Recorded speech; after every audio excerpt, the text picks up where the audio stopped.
Welcome to Matters Financial and Geopolitical from a Frontier, and thank you for stopping by.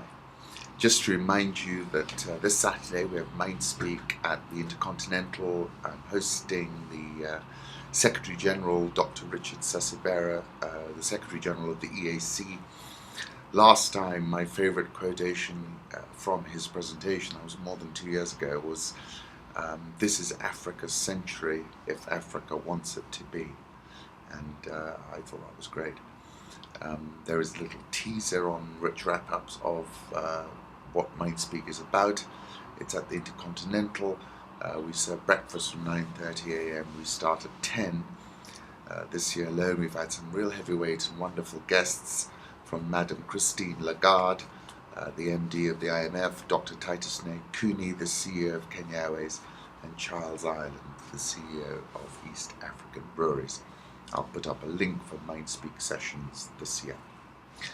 My macro thoughts, you remember I was quite counterintuitive in calling I put out a note saying "by Russia" not too long ago, and got into considerable debate with Christian Turner.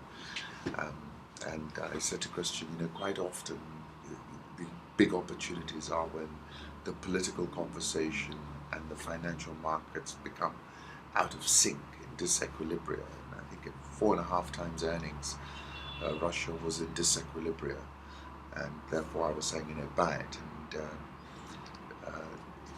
the recent report on Bloomberg saying the OAO Moscow exchange is emerging as one of the winners from the rout sparked by Russia's worst confrontation with the US since the end of the Cold War. Shares of the Bourse have rallied 18% in the past 2 weeks, and obviously they sold off, and it was after the sell-off that I was saying that I thought it was a buy. The Moscow exchange gained 2.7% yesterday, which is the highest level in almost 3 weeks. Hope thoughts, I start off with the first signature of our universe. Isn't that an incredible thought? The signature happened in the first trillionth of a trillionth of a trillionth of a second, and its echo is found at the furthest reaches of the universe. A lot of this was predicted in a number of books that I read. It's quite extraordinary when you see folks who think intellectually, and then what they predict is found to be at the furthest reach of the universe. Chandrasekhar, an Indian mathematician, was a similar type of fellow who calculated all kinds of things about the stars. Nairobi was misty and autumnal this early morning, and that takes me back to a passage in Out of Africa by Karen Blixen. The early morning air of the African highlands, and Nairobi is in the African highlands, is of such a tangible coldness and freshness that time after time the same fancy there comes back to you. You are not on earth, but in dark, deep waters, going ahead along the bottom of the sea. It is not even certain that you are moving at all.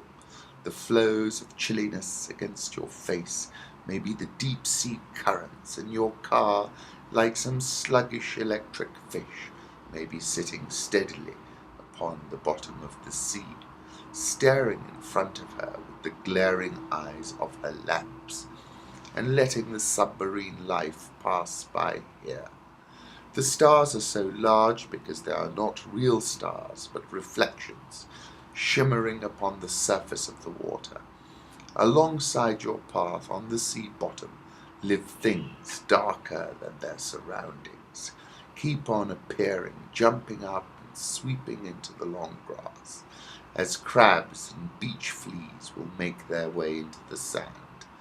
The lights get clearer, and about sunrise the sea bottom lifts itself towards the surface, a new created island. Worlds of smells drift quickly past you, fresh, rank smells of the olive bushes, the brine scent of burnt grass, a sudden quelling smell of decay.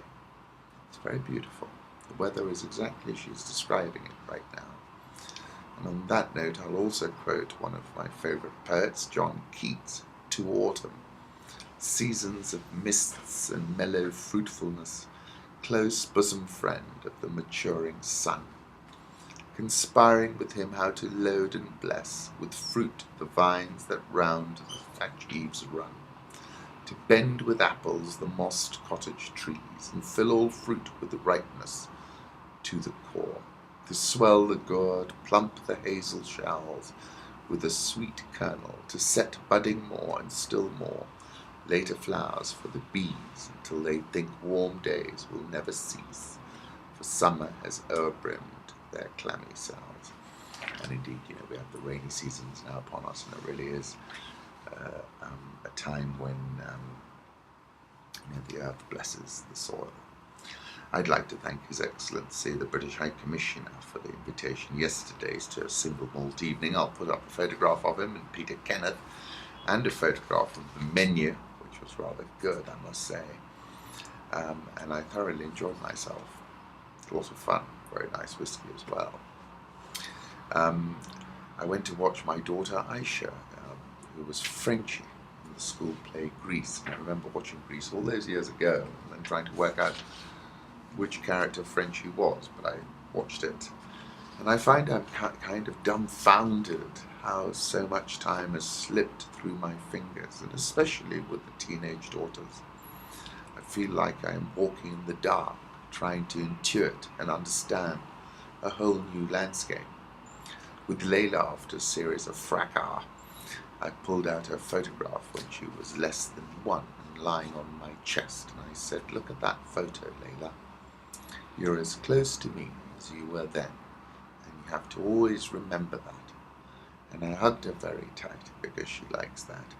And then when we went to Michael Cunningham Reid's cremation, and all these emotions were flying around, you had to be there to understand the complexity of those emotions. Layla and I held each other tight as we watched that cremation. I'll put up a photograph of that as well. I like this photograph, installation by Damien Hirst at the physical impossibility of death in the mind of someone living. Political reflections: Russia cannot hope to match the global might of America, says Barack Obama in a warning to Vladimir Putin. Mr. Obama appeared to meet criticism by making clear that the US is the most powerful nation in the world. Okay, we all accept that. And one that other countries look to in order to take the lead on global crises such as the conflict in Syria. Asked at a national security conference in The Hague whether Russia was now Washington's top geopolitical foe, and this is just the fact that that question is being posed muddies the pivot's waters, isn't it? He replied, "America's got a whole lot of challenges, but Russia," he added, "is a regional power that is threatening some of its immediate neighbors, not out of strength, but out of weakness. We, the US, have considerable influence on our neighbors. We generally don't need to invade them in order to have a strong cooperative relationship with them." And that took me back to Donald Rumsfeld's various comments a long time ago. But I'll read them, some of them to you. And I think, once you, let me read it first, and I'll tell you what I think. "We decided to move away from the two major theater war construct, an approach that called for maintaining two massive occupation forces, capable of marching on and occupying the capitals of two aggressors at the same time and changing their regimes. This approach has served us well in the immediate post-Cold War period, but it has now threatened to leave us unprepared for two specific conflicts and underprepared for unexpected contingencies and 21st century challenges. To ensure that we have the resources to prepare for the future and to address the emerging challenges to homeland security, we need a more realistic and balanced assessment of our near-term warfighting needs.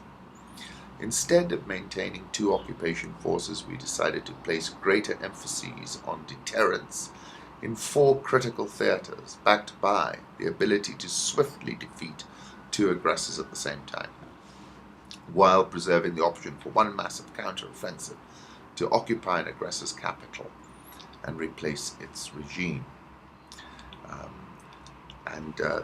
The point I'm referencing there is he's describing a situation where you're operating simultaneously in 2 theaters. And I think what what I think is clear is power is no longer as unipolar as it was. I don't think we've moved to full-scale diffusion, but we're moving to a more diffuse scenario. And I, for one, thought that that the U.S. sort of geopolitical premise was now China containment, and therefore I was surprised at this scenario that developed in Ukraine, which I think was encouraged a little bit, or quite a bit. Folks have got lucky with various color-coded revolutions elsewhere, trying to sort of reignite it, and I think it will detract from the main thrust of the U.S. Political and military posture, which is to contain China. And I don't think the U.S. in the current scenario can fight in two theaters, as Rumsfeld was speaking about. And this comment comes out of Bloomberg. One of the main problems of the transatlantic relationship is that there's the American vision of what you'd like, and then there's the European reality. And that's very true. The US, and I spoke about the fact that they hadn't started to swing the fracking bat, but now I saw on a report in The Guardian, the US is expanding gas exports in a bid to punish Putin for Crimea. America should be an energy superpower, Mary Landrieu, the Louisiana Democrat who chairs the Senate Energy Committee, said. The last thing Putin and his cronies want is competition from America in the energy race. I'll put up a photograph of New York that I liked. And then finally, in the political reflections, mention that Zuma is extending the deployment of South Africa troops in DR Congo. Basically, they already had 1,345 folks employed in the DRC. They're adding, I think, 6 additional members. And President Zuma's weighed in very much on President Kabila's side and should inform the way we look at the DRC going forward. Currency markets, the euro is at 138.08. Bear in mind it touched 139.67 on March 13, which was the highest since October 2011. Dollar index 80.01. Still the key level for me with the dollar index is around the 80.20 level. Japanese yen 102.30, the Swissy 0.8842.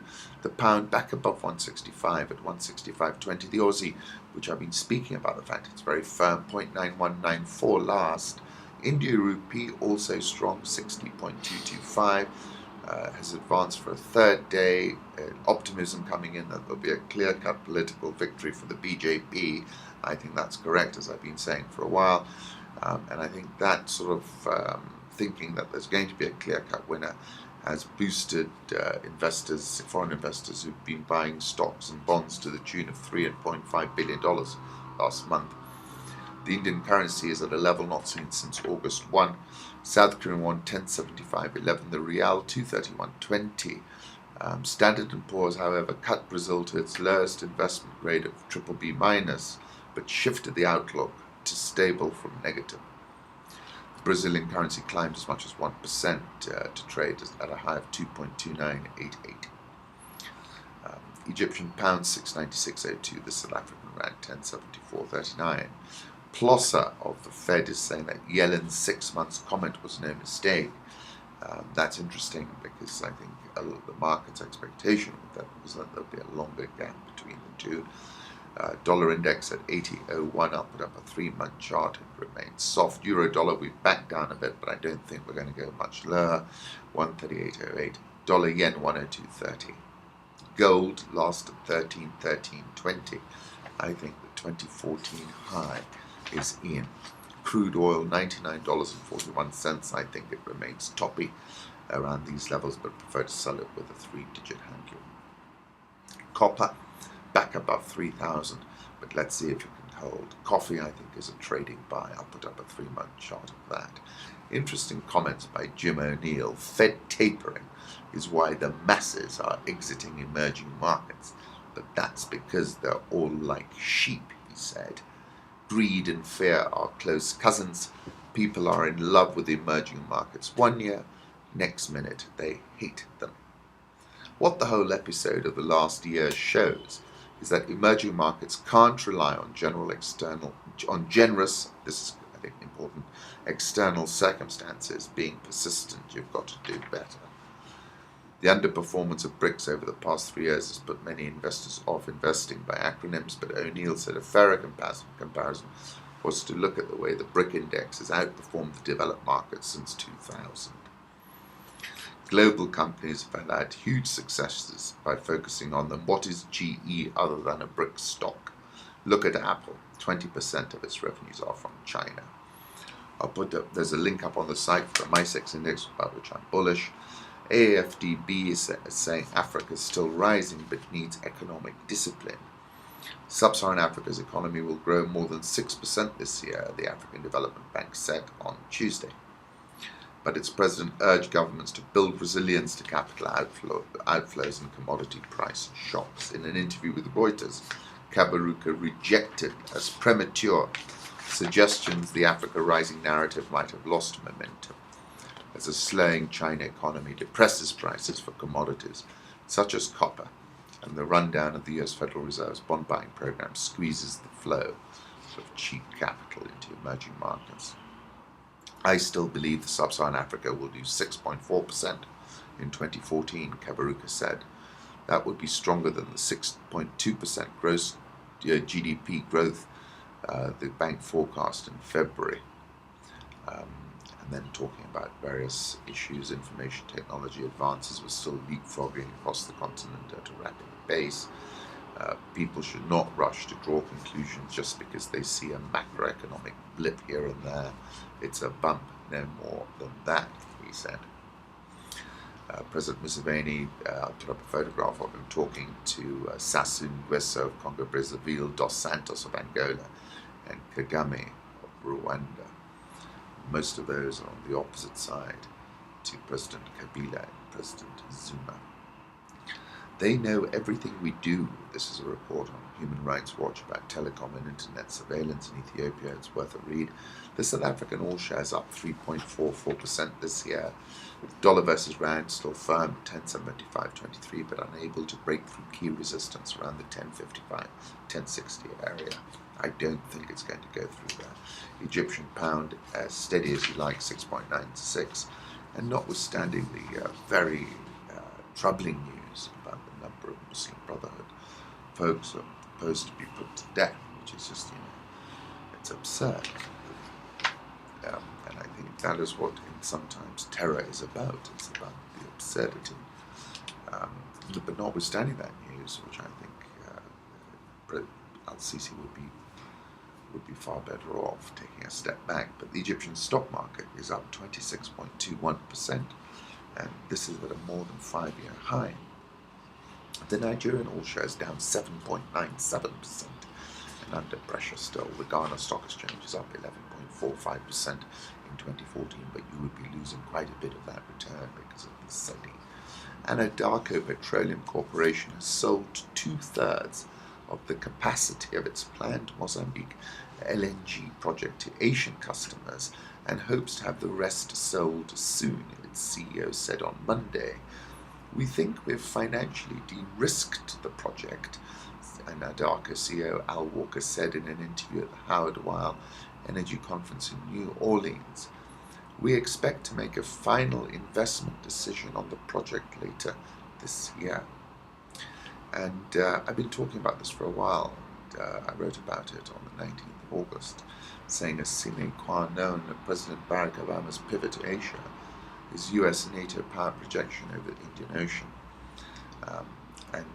I said I have no doubt that the Indian Ocean is set to regain its glory days, and China's and Asia's dependence on imported crude oil is increasing, as the US is interestingly decreasing.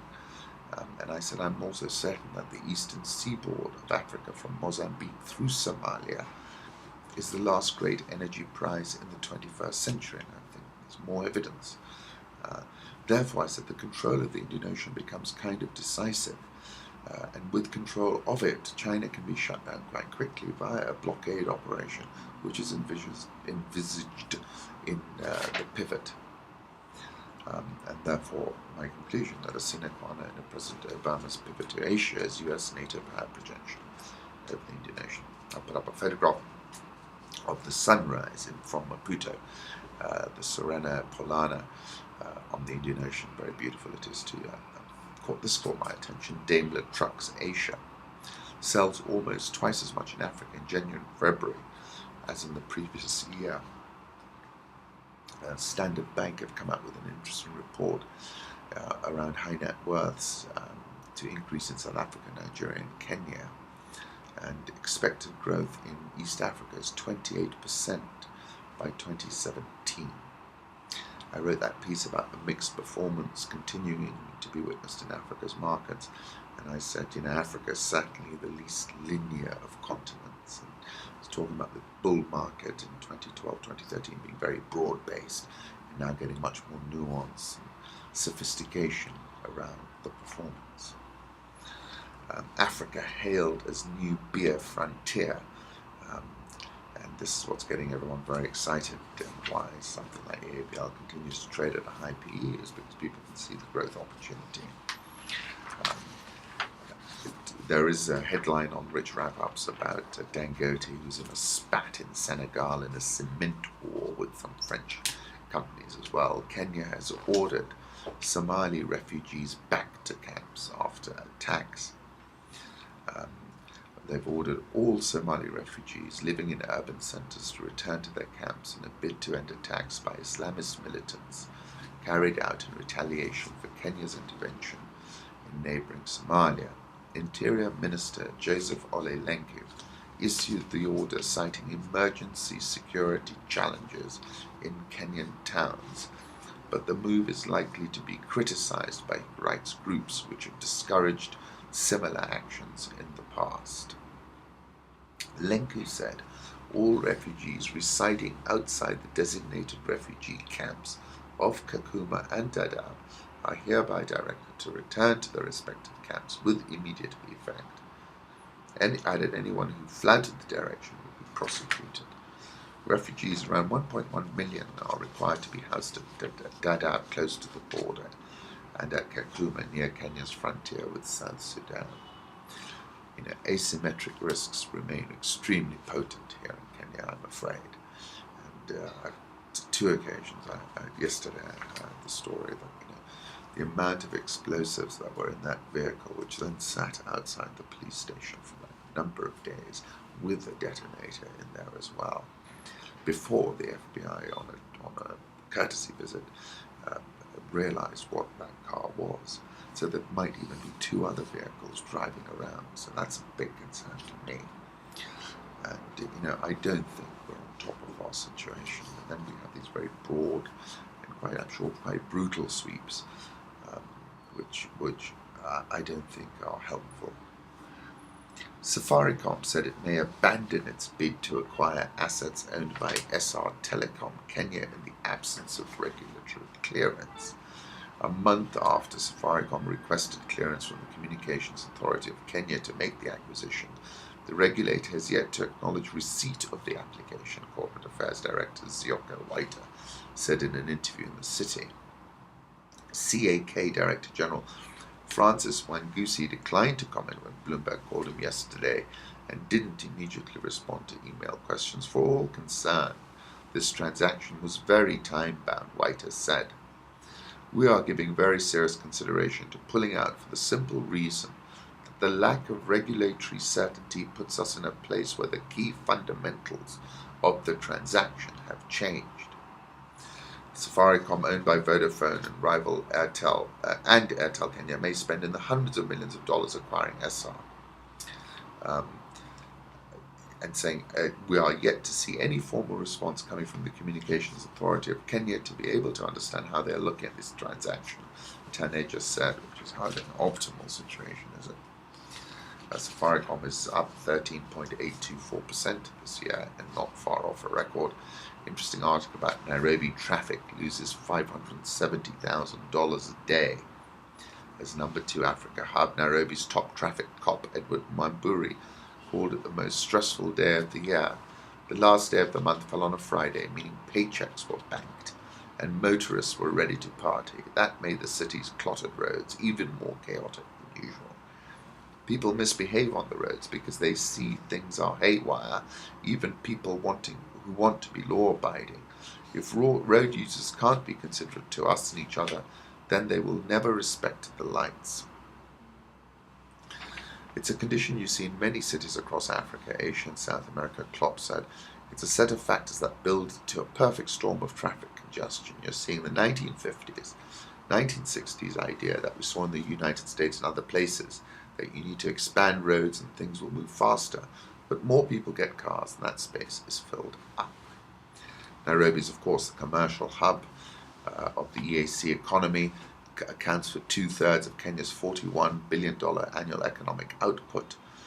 Government reckons we're going to grow 5.8% this year, saying the crowd is also growing. Kenya's projected 4.3% annual rate of urbanization from 2010 to 2015, when 12 million people will live in urban areas, is more than double the global average of 2% and above the African average of 3.6%.